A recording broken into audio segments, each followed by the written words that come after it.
कल्पना करा, तुम्ही थिएटरमध्ये बसलाय. पडद्यावरती एक ॲक्शन सीन सुरू आहे आणि अचानक भारताच्या पंतप्रधानांचा चेहरा तुम्हाला पिक्चरमध्ये दिसतोय. एका सेकंदात संपूर्ण थिएटर मोदी मोदी अशा घोषणांनी दुमदुमून जात आहे. आणि हे जे चित्र आहे हे कोणत्या राजकीय सभेचं दृश्य नाही आहे, तर सध्या गाजत असलेल्या धुरंधर 2 या सिनेमातलं वास्तव आहे. लोक केवळ टाळ्या वाजवत नाहीयेत, तर शिट्ट्या मारून या सिनेमातील राजकीय भूमिकेला पाठिंबा देत आहेत.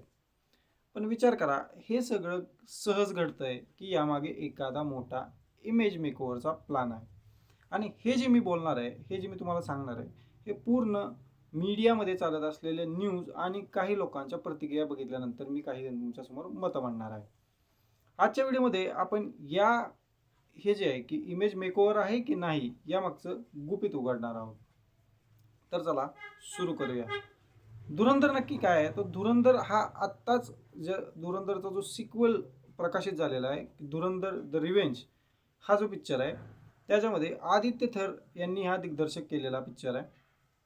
आणि हा सिनेमा केवळ एक स्पाय थ्रिलर नाही आहे, तर यात रणवीर सिंगने जसकीरत सिंग उर्फ हमजा अली ही भूमिका साकारली आहे.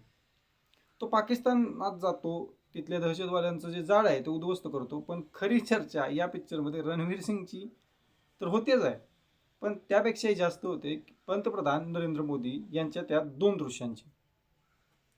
तुम्हाला माहितीच आहे की 2014ला नरेंद्र मोदी यांचं सत्ता या भारतामध्ये आली. आणि विशेष म्हणजे जे हे 2 व्हिडिओ दाखवले जातात आहेत, त्यामध्ये कोणताही नट जो आहे तो मोदींची भूमिका करत नाहीये, तर जे ओरिजिनल व्हिडिओ आहेत, जे ओरिजिनल 2014चे आणि 16चे जे व्हिडिओ आहेत ते वापरले गेलेले आहेत. 2014चा जो शपथविधीचा सोहळा आहे तो या ठिकाणी दाखवला गेलेला आहे आणि 2016चं जे नोटबंदीचं ऐतिहासिक भाषण आहे ते सुद्धा यामध्ये दाखवलेलं गेलेलं आहे. आणि ही दृश्य जशीच्या जशी स्क्रीनवरती दिसतात आहेत, त्यावेळी प्रेक्षकांचा उत्साह गगनाला भिडताना दिसतोय आणि त्याचे काही व्हिडिओजसुद्धा, थिएटरमधील काही व्हिडिओसुद्धा आपल्या मीडियामध्ये व्हायरल होताना दिसत आहेत. पण काही लोकांच्या मते हा केवळ मनोरंजनाचा भाग नसून तो सत्ताधारी पक्षाचा सिनेमॅटिक मॅनिफेस्टो आहे. आता अशातच असा वाद या ठिकाणी तयार झालेला की नोटबंदी जो आहे तो सिनेमा विरुद्ध वास्तव. सिनेमातला नोटबंदी म्हणजे सिनेमाची नोटबंदी आहे तो एक मास्टर स्ट्रोक म्हणून दाखवलेला गेला आहे. आणि असं दाखवलंय की नोटबंदीमुळे दहशतवाद्यांकडे असलेला 60,000 कोटींचा काळा पैसा एका रात्रीत कागद झाला. पण याच्याच विरोधात जे काही लोक बोलतात आहेत ते RBIचे आकडे सांगताना काही वेगळ्याच गोष्टी दाखवत आहेत. जसं की काही अहवाल त्यानंतर नक्कीच ज्यावेळेस नोटबंदी जाहीर झाली त्यावेळेस हे 60,000 कोटी त्या ठिकाणी एक कागद असल्याप्रमाणे झाले, पण त्यानंतर काही ज्या गोष्टी झाल्या त्या या पिक्चरमध्ये दाखवल्या गेलेल्या नाही आहेत असं विरोधकांचं या ठिकाणी म्हणणं आहे. सिनेमात असं दाखवलं की काळा पैसा पूर्ण नष्ट झाला, परंतु RBI अहवालात तब्बल 99.3% नोटा आहेत त्या बँकांमध्ये परत आल्या. किंवा असं म्हणूयात की जे चलन आहे ते मार्केटमध्ये जे फेक करन्सीज आहेत त्या पुन्हा यायला सुरुवात झाल्या. आणि अर्थतज्ञ आहेत त्यांच्या मते नोटबंदीमुळे GDPमध्ये 1.5% घट झाली. या गोष्टी या पिक्चरमध्ये दाखवल्या गेल्या नाहीत, केवळ सिलेक्टिव्ह इन्फॉर्मेशन या पिक्चरच्या माध्यमातून देण्यात येते.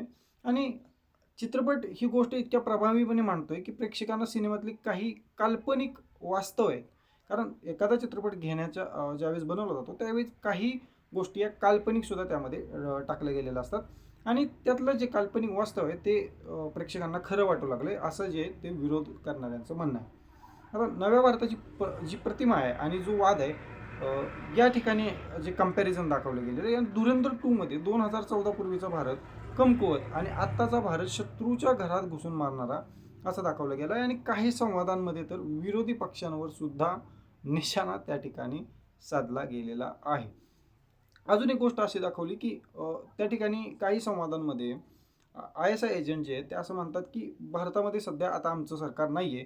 म्हणजे याचाच अर्थ असा दाखवला गेला आहे की पंतप्रधान मोदी हे कोणाच्याही दबावाखाली किंवा दबावाला बळी न पडता काम करणारे एक नेतृत्व भारताला या ठिकाणी लाभलेलं आहे. पण सिनेमा केवळ टाळ्या मिरवत नाही आहे, तर तो वादात सुद्धा अडकला आहे. काही ठिकाणी याच्यावरती बरेच थोडे ज्या गोष्टी चालू आहेत ते मी तुम्हाला सांगण्याचा प्रयत्न करेन. आता आंतरराष्ट्रीय बंदी आलेली आहे. काही ठिकाणी काही जे देश आहेत त्यांनी या पिक्चरवरती बंदी घातलेली आहे.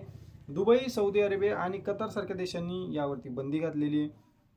तर दुसरीकडे शीख समुदायाने सुद्धा याच्यावरती आक्षेप घेतलेला आहे. त्याचं कारण असं आहे की रणवीर सिंगचा जो एक फोटो होता ज्यात त्याने फेटा बांधून हातामध्ये सिगरेट धरलेली होती, त्याचा आक्षेप किंवा ते थोडंसं शीख धर्मियांच्या भावनांना त्या ठिकाणी दुखावलं गेल्यामुळं अशा प्रकारचा जो आक्षेप आहे तो घेण्यात आलेला होता. आता शहीद मेजर रोहित शर्मा जे आहे ज्यांच्या वरती हा पिक्चर आहे, त्यांच्या कुटुंबियांनी सुद्धा काही आरोप केलेत की घटना जी काही घटना आहे त्या परवानगीशिवाय वापरल्याचा कुटुंबियांनी या ठिकाणी आरोप केलेला आहे.